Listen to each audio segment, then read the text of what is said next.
That morning when an HOA security guy stood in front of my 20-ton truck like he was Captain America with a name tag, I thought two things: this guy's backbone is made of pure delusion, and I hope he likes lawsuits. And that's how everything blew up.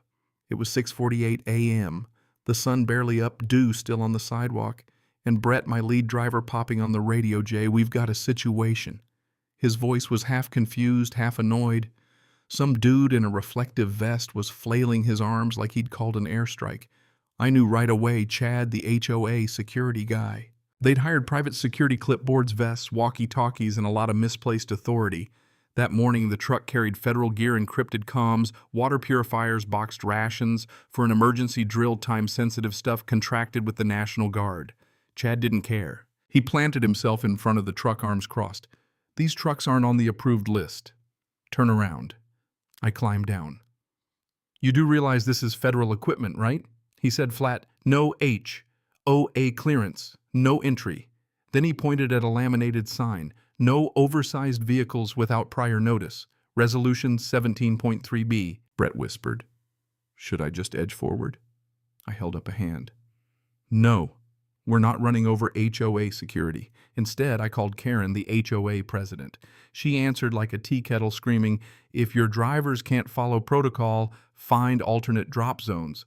I said plainly, "Karen, you're obstructing federal operations." She laughed like it was a cute joke and hung up. Chad started snapping license plate photos with a disposable camera, grinning. I eyed the chain and padlock on the gate. That was the moment I decided today's the last time anyone from that HOA blocks one of my trucks. I called Sergeant Ramirez, my National Guard contact. Her voice snapped on the line. "They chained the gate. Stand by, we're escalating." While I waited, Chad got bolder, tapping the window of truck 2, telling the driver, "You're not authorized here. I'll call Homeland Security." The driver, a reservist named Darnell, just raised an eyebrow. 10 minutes later, a black SUV with government plates rolled up. 2 men in suits stepped out, flashed badges. "Sir, you are interfering with a federally sanctioned delivery. Unlock the gate now or be detained under Section 138 of Title 18. Chad looked like someone had pulled his batteries out, then fumbled the keys. The convoy rolled through, and I caught Karen at her window, binoculars pressed to her face, shock so good it could curdle milk. I gave a polite wave. She slammed the curtains like I'd flashed a lawsuit at her. Back in my truck, I told Brett, "Now we let them dig their hole deeper." The HOA had crossed a legal line blocking federal delivery triggers investigations. Brett uploaded the dash cam clip to Reddit, viral in hours. By the next morning, the neighborhood was buzzing. Someone painted a sign, "Military Zone, do not poke." Karen called an emergency meeting in the rec center, totally unauthorized, but she didn't care. With rhinestone pen and clipboard, she declared we were under attack, not from trucks, but from narrative. She even got emails from reporters asking if they'd declared war on the military. Meanwhile, I was at the warehouse fielding calls. My lawyer, a DOD logistics officer, a local news anchor, whom I politely declined. I sent them Brett's raw footage, timestamps, Chad's smug face, and glorious 1080p, the agents escorting him back to the gate. My lawyer prepped a complaint. The National Guard scheduled a site visit, military speak for "don't let anyone pull this crap again." Karen doubled down with surveillance, 3 new cameras, crooked and useless, but she felt better. She handed out security captain badges to a couple residents who seemed way too excited. Then it got uglier. Karen sent a community bulletin accusing my company of transporting unverified contents and endangering kids and pets, framing water purifiers like they were nuclear waste. She encouraged residents to record suspicious deliveries and call an HOA emergency line. It was paranoia with a letterhead. One Friday, a driver named Luis took an alternate entrance and ran into Greg, the retired dentist turned volunteer watch captain, who, clipboard in hand, demanded the truck open for inspection. Luis recorded. Greg quoted a fake emergency HOA resolution about visual inspections. I stepped in. "Unless your name ends in .gov, that's not happening." That got their attention. Less than an hour later, Sergeant Ramirez rolled up uniform crisp and told Greg they'd confirmed unauthorized civilian attempts to breach logistical routes. This now was a formal investigation. Greg went pale. Karen yelled about overreach. Ramirez didn't flinch. "Any further interference, and we'll seek a federal injunction. False reporting, unauthorized blockades, unlicensed checkpoints. This is your warning." She handed Karen a thick folder, legal notification of obstruction and compliance requirements. The crowd dispersed. The community message board went nuclear. Neighbors who'd been neutral apologized. Brenda wrote, "I thought those trucks were scary, but now I'm grateful." I nearly believed Karen's newsletter. Someone photoshopped Chad's face onto a traffic cone instant meme. By nightfall, Karen was quiet unless you count plotting. She issued a last-minute ban on non-residential industrial traffic printed on a typo-filled file that wouldn't stand up in court. I printed it, framed it, and hung it on the warehouse wall next to Chad's viral screenshot. The HOA was unraveling and logistics doesn't stop. I'd scheduled the next week's manifest, and it wouldn't just carry supplies. It would carry a message. For 2 days, the neighborhood was eerily peaceful. No surprise checkpoints, no cones, no spike strip proposals. Then the post started pink notices, ugly emails. Karen mailed a perfume-scented pink complaint alleging our trucks emitted a low-frequency hum that made a neighbor's cat hide for 3 days. She attached a blurry photo of my driver yawning, potential fatigue risk to children. I laughed out loud. My lawyer insisted on a formal rebuttal. The military was watching too. 2 men in pressed suits, Agent Keller from the Office of Defense Logistics Oversight and his partner Agent Lim, came to my warehouse. They told me Karen had written to congressional offices inventing a fake operation called Backdoor Bayonet and alleging I was building a secret base in my garage. I said, "That's my gym. There's a rower and a busted fan. They weren't there to investigate me. They were there because someone had thrown nonsense into channels that trigger protocols." Keller said they were fast-tracking a legal containment notice for the HOA translation.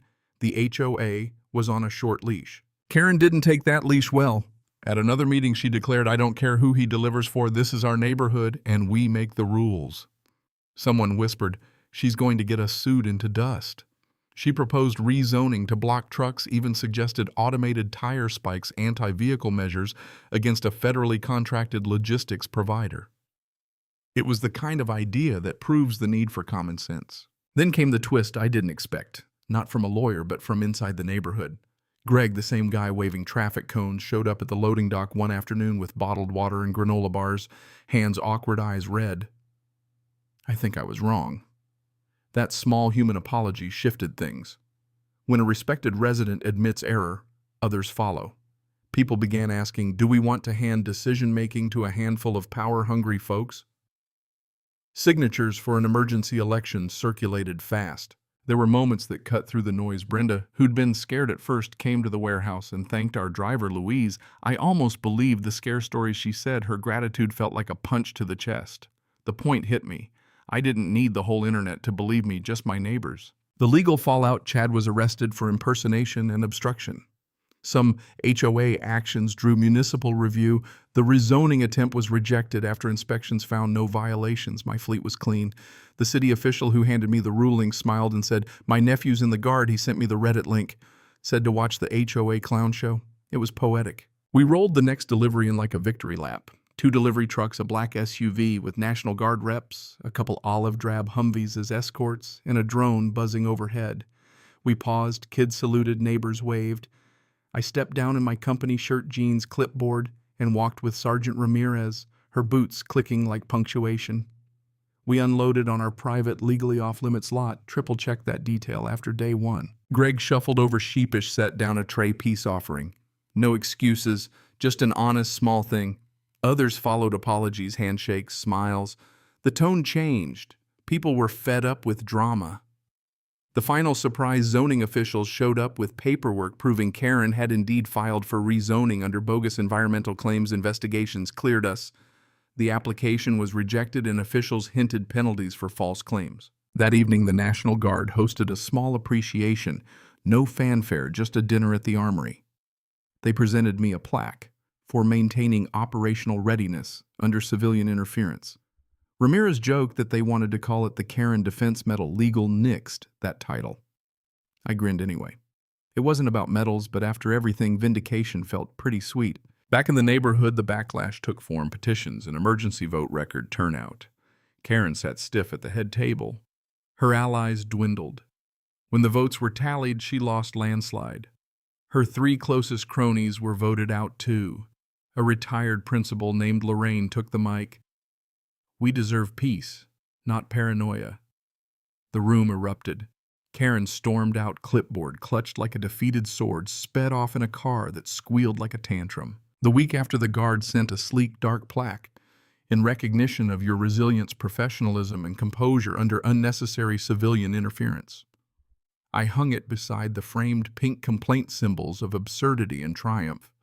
The crew laughed, loaded the next routes, and the tension melted into pride. And the unexpected sweetest moment, Greg showed up one afternoon with a 6-pack of root beer and an envelope, a hand-drawn map of the neighborhood with alternate entry routes just in case. I thanked him. He nodded and walked off. I realized how much people can change when someone stands firm and evidence gets put on the table. The deliveries kept coming.